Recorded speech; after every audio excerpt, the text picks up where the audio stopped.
தமிழ்நாடு கூட்டுறவு வங்கிகளில் 5 சவரன் வரை நகைக்கடன் பெற்றவங்களுக்கு தள்ளுபடி அறிவிப்பு வெளியாகும் என்ற தகவல் வெளிவந்ததிலிருந்து இந்த விஷயம் சாதாரண நிதி செய்தியை தாண்டி சமூக பொருளாதார ரீதியாக பெரும் தாக்கத்தை ஏற்படுத்தக்கூடிய ஒன்றாகவே மாறியிருக்கு.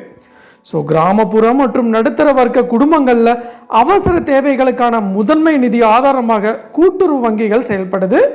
ஸோ மருத்துவ செலவு, கல்வி கட்டணம், விவசாய முதலீடு, சிறு தொழில் தொடக்கம், குடும்ப அவசரங்கள் போன்ற சூழ்நிலைகளில் பல பேர் தங்களுடைய நகையை அடமானம் வச்சு கடன் பெறாங்க. ஸோ இந்த பின்னணியில் தான் 5 சவரனுக்குள் கடன் பெற்றவர்களுக்கு தள்ளுபடி வழங்கும் திட்டம் வரலாம் என்ற தகவல் மக்களிடம் நம்பிக்கையும் எதிர்பார்ப்பையும் அதிகமாகவே ஏற்படுத்தியிருக்கு அப்படின்னே சொல்லலாம்.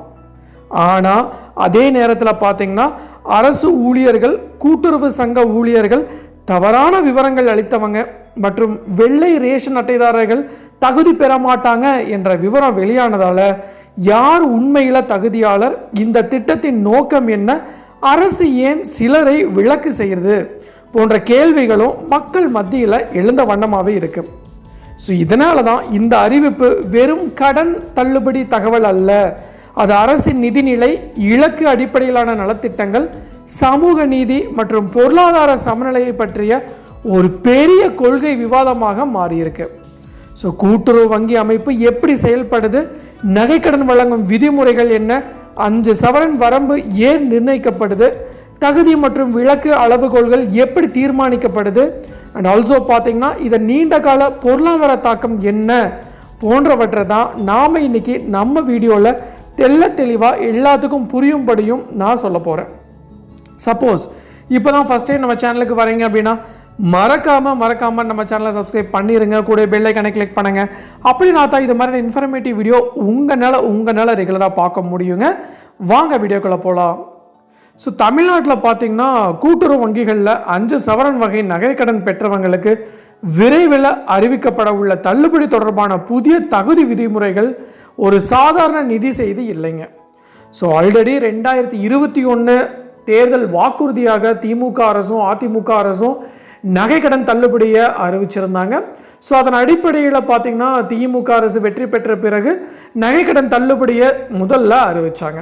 ஸோ அதன்படி ஏகப்பட்ட மக்கள் பெனிஃபிட் அடைந்தாங்க. அண்ட் ஆல்சோ இதில் ஒரு சில பேர் தகுதியற்றவர்கள் என்று கூறி பார்த்தீங்கன்னா அவங்கள ரிஜெக்டும் பண்ணாங்க. ஸோ அந்த வகையில் இன்னும் இந்த அறிவிப்பு இன்னும் வெளியாகலை.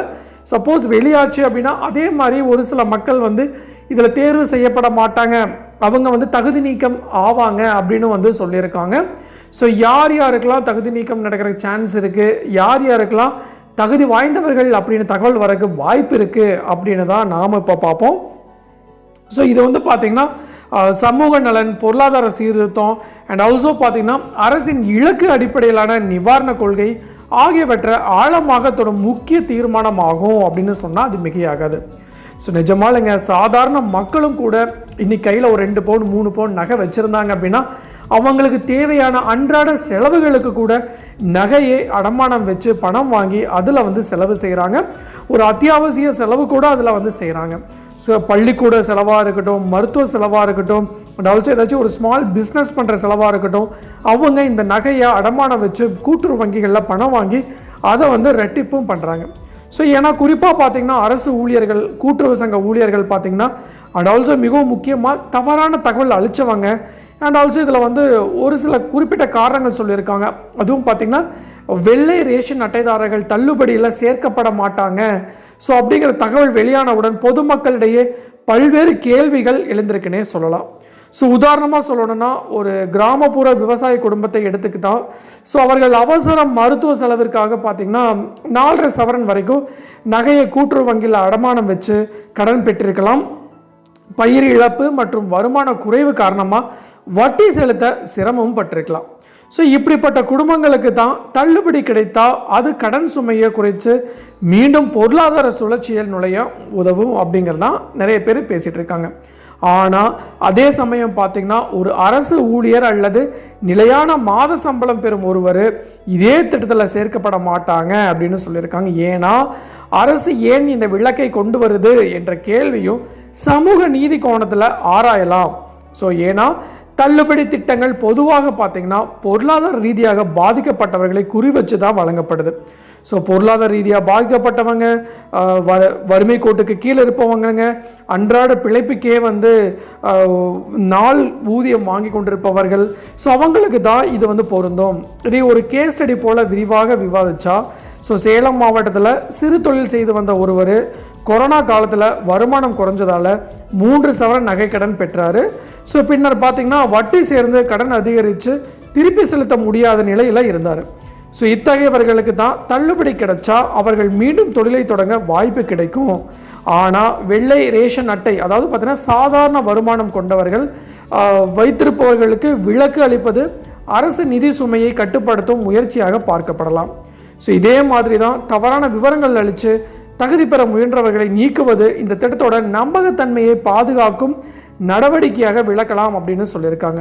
ஸோ கூட்டுறவு வங்கிகளுடைய செயல்முறை, நகைக்கடன் வழங்கும் விதிகள், லோன் டு வேல்யூ கணக்கீடு, வட்டி விகித அமைப்பு, மாநில நிதிநிலை, முந்தைய கடன் தள்ளுபடி திட்டங்களின் தாக்கம், அரசின் பொருளாதார சுமை, நியாயமான இலக்கு அடையாளம் காணும் அதாவது டார்கெட்டிங் முறை, சமூக அரசியல் விளைவுகள், எதிர்க்கட்சிகளின் கருத்து, பொதுமக்களின் எதிர்பார்ப்பு, அண்ட் ஆல்சோ மிகவும் குறிப்பாக சொல்லணும்னா கிராமப்புற பொருளாதாரத்தில் நகைக்கடன் முக்கியத்துவம் போன்ற அம்சங்களை விரிவாக நம்ம அலசலாம். ஸோ மேலும் பார்த்தீங்கன்னா நேரடி உதாரணங்களுடன் தகுதி பட்டியலில் பெயர் உள்ளதா எப்படி சரிபார்ப்பது, ரேஷன் அட்டை வகை எப்படி தாக்கம் செய்யுது, கடன் பெற்ற தேதி மற்றும் தொகை வரம்பு என்ன, ஸோ அண்ட் ஆல்சோ பார்த்தீங்கன்னா இதோட நடைமுறைகள் விளக்கங்களையும் சேர்த்து நம்ம சொல்லலாம்.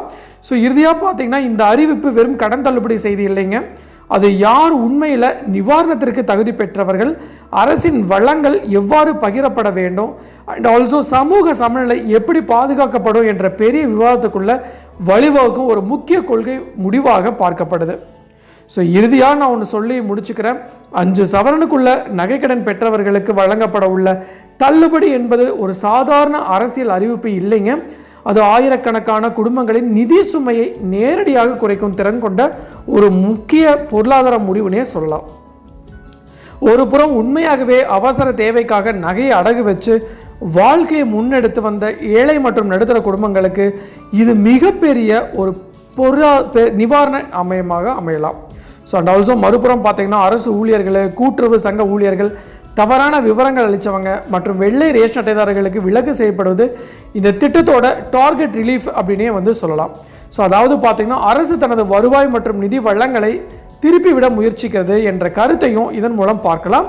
ஸோ ஆனால் இறுதியில் பார்த்தீங்கன்னா இந்த திட்டத்தோட வெற்றி முழுமையாக அதன் நடைமுறை அமலாக்கத்தில் தான் இருக்குது அப்படின்னு தான் சொல்கிறது.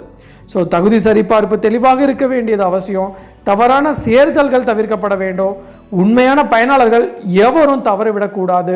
எனவே தான் இந்த நகைக்கடன் தள்ளுபடி அறிவிப்பு வெறும் கடன் குறைப்பு செய்தி மட்டும் இல்லைங்க, அது சமூக நலன், பொருளாதார சமநிலையும் அண்ட் ஆல்சோ பார்த்தீங்கன்னா பொது நிதி பொறுப்புணர்வு ஆகிய 3ஐயும் ஒரே நேரத்தில் சமநிலைப்படுத்த முயற்சிக்கும் ஒரு மிகப்பெரிய கொள்கை தீர்மான வரலாற்றில் பதிவு செய்யக்கூடிய ஒன்றாகவே திகழ்படுது.